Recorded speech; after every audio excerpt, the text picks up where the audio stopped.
Bon, beaucoup de chrétiens disent que le symbole du christianisme, c'est la croix. Moi, je dirais peut-être que c'est le feu. Parce que le jour où l'Église est née, il n'y avait pas une croix, il y avait un feu. Est-ce que vous savez que des musées sont des temples? Autrefois, on allait dans un temple avec un sacrifice pour y accéder. Aujourd'hui, le sacrifice, c'est ce qu'on paye. Quand tu payes devant un musée pour y accéder, tu as payé l'offrande pour entrer et contempler une ancienne divinité. Vous ne réalisez peut-être pas, mais la plupart de nos religions, les grandes religions du monde aujourd'hui sont attachées à des astres. Ça, c'est juste pour dire aux chrétiens, lorsqu'on entre dans le combat spirituel,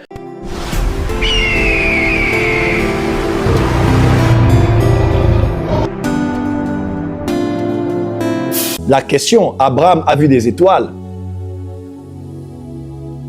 Dieu lui dit que ta postérité sera semblable au sable du bord de la mer et des étoiles des cieux. Abraham engendra Isaac. Isaac méditait. Isaac, par sa femme Rebecca, eut des jumeaux. Et l'un des deux devait avoir la prééminence sur l'aîné. À la fin de la vie de Jacob, quelque chose d'étrange se passe. Vous savez quoi? Il rassemble ses fils et il les bénit. Ils étaient à 12. Il y a combien de mois à l'année? Ok. Il y a combien de chambres de zodiaque? 12? Ah. Et on voit comment Jacob a commencé à bénir ses fils. Et quand vous lisez bien, vous allez voir que chaque bénédiction sur chaque fils était attachée à un signe du zodiaque. Ouais. Quand il bénit Ruben, là, quand il maudit Ruben, il parle des eaux instables. On parle du Verseau. Quand il bénit Issachar et Zabulon, il bénit des jumeaux, des gémeaux. Je ne vais pas encore aller comme ça. Tout ce qui a été cité là sont liés à une chambre de zodiaque, à un signe du zodiaque. Parce que les anciennes civilisations connaissaient ces choses. Amen, amen. Amen. Alors comment Dieu maintenant vient et dit à Moïse, vous allez entrer à Canaan sur ce territoire, mais on pratique l'astrologie. Ne vous mélangez pas avec ceux qui pratiquent l'astrologie. Vous ne procédez pas devant ceux qui adorent l'armée des cieux, le soleil, la lune, les astres, et puis qui les vénèrent. Dieu dit non, non, non, non. Dieu refuse catégoriquement de pouvoir pratiquer l'astrologie, de pouvoir adorer l'armée des cieux. Alors comment Dieu peut se contredire? On dirait qu'il donne de la place aux astres et à leur existence, aux constellations. Mais comment peut-il aussi en même temps refuser le fait qu'on en fasse usage pour prédire l'avenir, pour savoir ce qui se passera sur le plan humain, collectif, communautaire, même national? N'est-ce pas? Alors, comment peut-on faire la nuance et la différence en toutes choses? Amen, amen. Alors, je vais d'abord commencer par vous expliquer rapidement. J'ai écrit ça, je l'ai écrit ce matin quand je me suis réveillé, je faisais l'étude. Je vous donne ça en 10 points. Les astres et ce qu'ils symbolisent dans les Écritures. Écrivez avec moi. En 10 points. Les 10 réalités que représentent les astres. On est à l'école, n'est-ce pas? Les 10 réalités que représentent les astres. Alors, avant de commencer ce point, j'aimerais déjà vous dire quelque chose. Quand vous voyez une vérité biblique qui se trouve dans Genèse et Apocalypse, faites très attention. Parce que ces deux livres ne sont pas que des livres choisis par hasard pour certains dans le canon des 66 livres. Genèse, c'est vraiment la genèse, l'origine. Et Apocalypse, c'est vraiment la fin de tout. Au commencement et à la fin. Quand on parle, par exemple, dans Genèse, on parle de Jérusalem. Dans Apocalypse, on parle de Jérusalem. Dans Genèse, on parle de Babylone. Dans Apocalypse, on parle de Babylone. Dans Genèse, on parle du serpent. Apocalypse, on parle du dragon.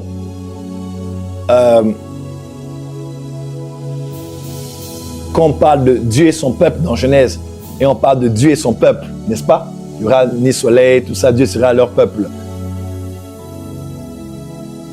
Et étrangement, quand on parle autant des astres dans Genèse, autant des astres dans Apocalypse, vous n'avez jamais réalisé ça? Apocalypse est le livre des anges. On parle énormément des anges. Et de 2, c'est le livre des astres. Du premier chapitre, on parle des astres. Dernier chapitre, on parle des astres. À la fin, Jésus lui-même dit, je suis l'étoile brillante du matin. Là, je crois, la dernière ou l'avant-dernière révélation de Jésus d'Apocalypse, il dit, je suis l'étoile brillante du matin. Pourquoi Jésus-Christ, en qui nous avons cru, se représente comme une étoile brillante du matin. Et quand vous lisez Apocalypse chapitre 1er, il entend la voix, il se retourne comme une trompette, il regarde le visage qui brille comme le soleil en plein midi. Quand on parle de midi, on parle du soleil. Quelqu'un peut m'entendre? On dit, il marchait, tout va bien? Il marchait au milieu de 7 chandeliers et il avait 7 étoiles dans sa main. On dit, ceci est le mystère des 7 chandeliers. Le mystère des 7 chandeliers sont les 7 églises et les 7 étoiles sont les 7 anges des 7 églises. Le temps me manquerait de vous parler du nombre de fois d'Apocalypse quand on parle des étoiles, du soleil, de la lune, des étoiles ou de l'étoile. On dit quelque part, il y avait un ange dans le soleil. Il y avait un ange qui a pris une coupe et qui a passé la colère de Dieu dans la lune et dans le soleil. Quelqu'un comprend ce que je veux dire? On dit un ange était dans le soleil. Oh my God, y a-t-il des entités dans les astres? Y aurait-il des anges dans les astres? On va lire dans les Écritures, n'est-ce pas? Alors quand vous voyez une réalité être mise en emphase dans Genèse et d'Apocalypse, croyez-moi, ces choses sont des choses à ne pas négliger du tout. Elles ont une grande importance. On parle d'Abraham comme étant prophète, Abel comme étant prophète. À la fin de l'Apocalypse, on appelle Dieu le Dieu des esprits des prophètes. Mais je suis le compagnon de tes frères, les prophètes. Quand vous voyez 2 offices, ministères, réalités, quitter Genèse et traverser l'épreuve du temps, des millénaires et arriver à l'Apocalypse, c'est des choses à prendre avec la plus grande importance. Vous ne réalisez peut-être pas, mais la plupart de nos religions, les grandes religions du monde aujourd'hui sont attachées à des astres. Quand on parle de l'islam, on parle du croissant lunaire et on parle de l'étoile. Quand on parle de la franc-maçonnerie, quand on parle du judaïsme, quand on parle de l'étoile de David, on parle de quoi? Jésus est l'étoile brillante du matin. Bon, beaucoup de chrétiens disent que le symbole du christianisme, c'est la croix. Moi, je dirais peut-être que c'est le feu. Parce que le jour où l'Église est née, il n'y avait pas une croix, il y avait un feu. Les premiers chrétiens d'ailleurs disaient que c'était le poisson. Voyez-vous? Donc, ça dépend de avec quelle approche chacun peut voir l'évangile. Oui. Mais à la fin, Jésus dit, je suis l'étoile brillante du matin. Ça peut être choquant, celui qui nous a mis dans tout le pétrin dans lequel nous sommes aujourd'hui. Qu'on appelle aujourd'hui Satan, s'appelait comment? Lucifer. Non, c'est pas ange de lumière. Il se déguise en ange de lumière. Il s'appelait astre brillant. Astre brillant. Donc tout ce que Lucifer était, de tout ce qu'il a été, tout ce qu'il a été cristallisé en une seule identification, l'étoile. Donc quand on parle des astres, on ne parle pas des choses des enfants. Est-ce que vous savez, je suivais le documentaire, peut-être on l'a effacé plusieurs fois sur YouTube, Mitterrand le conquérant, ou bien Mitterrand le bâtisseur. On parle du président de la République française, François Mitterrand, le grand architecte, le grand bâtisseur. La plupart des grandes bâtisses que nous avons aujourd'hui, la place de la Concorde,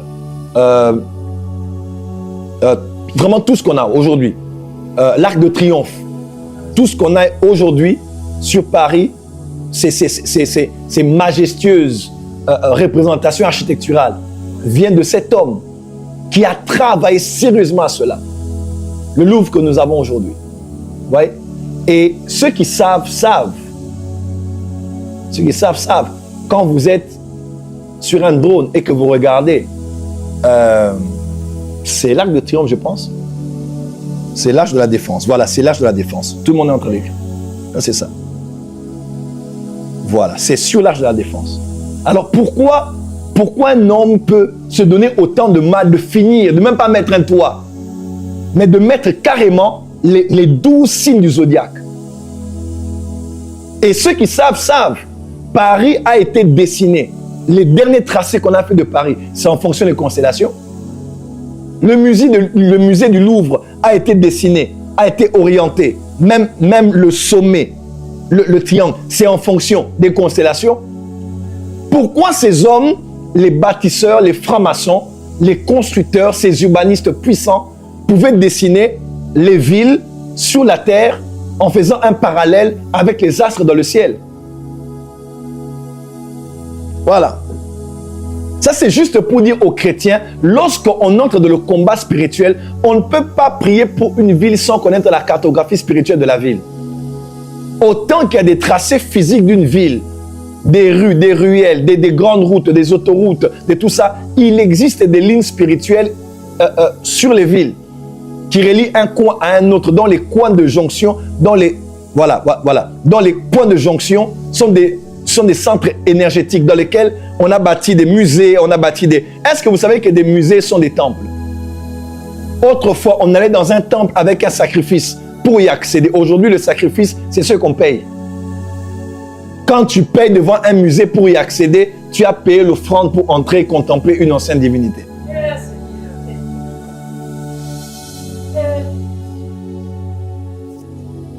Est-ce que quelqu'un peut dire amen très fort? Amen. Et ces hommes connaissent la puissance des étoiles.